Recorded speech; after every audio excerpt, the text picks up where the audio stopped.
Hey guys, it's Joshua here, or the Film Fan, whatever you want to call me, and it has been a while, but I'm going to be doing another full review again, this time for Venom 2, Let There Be Carnage. I did not review this one the weekend it came out, as I was focused on preparing for my vacation and whatnot. It came out on the wrong weekend, but now that I'm come back home, I'm catching up on the stuff, and this is one I need to do, so I think the first Venom movie is okay. It's an enjoyable movie with some really good elements, but the storytelling is... It's always been a little bit of an issue for me, and this movie didn't have to worry about that, so I was very excited. It didn't have to deal with all those really crappy introductions and all that, since this one could just take all the good elements of the first movie and go forward with those, so I was very excited for this. I checked it out last weekend, and without further ado, let's get into the good. And the best thing about this movie is it is not really a masterpiece or anything like that. It's a very silly, ridiculous. It won't be loved by everyone, but it is so much fun.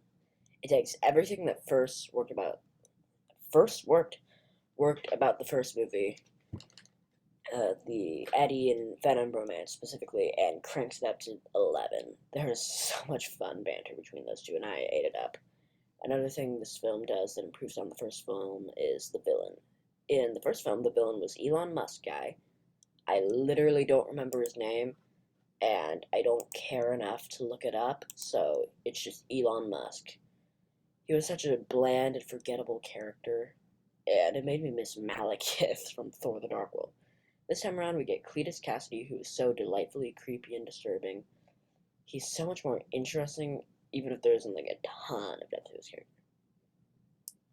We also get some great action scenes, especially with Venom and Carnage, and it's a lot of fun. Those two going toe to toe was awesome. Finally, this film moves at a very quick pace that never feels too slow, and is refreshing for a comic book movie to cap at about 90 minutes, as a lot of them these days like to always go super long and massive epic with their stuff, so this one was nice to just be a short slam bang comic book movie. Let's move on to the bad. It wasn't a perfect movie, and yeah, it's pretty ridiculous. Sometimes it's a little bit too over the top.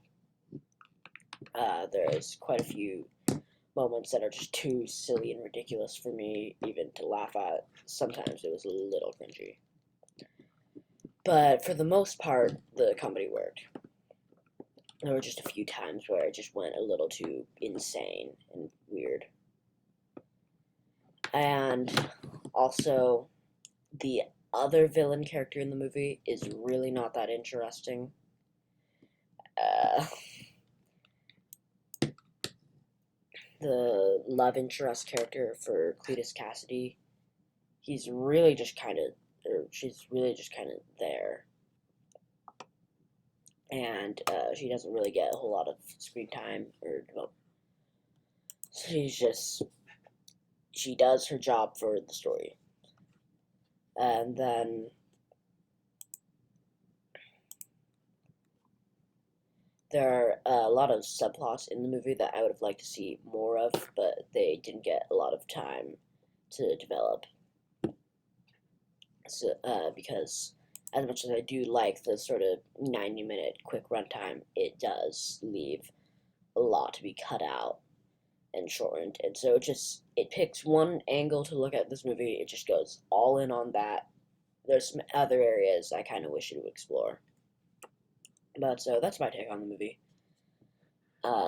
In conclusion, it's really good. It's a lot of fun, it's crazy, bombastic.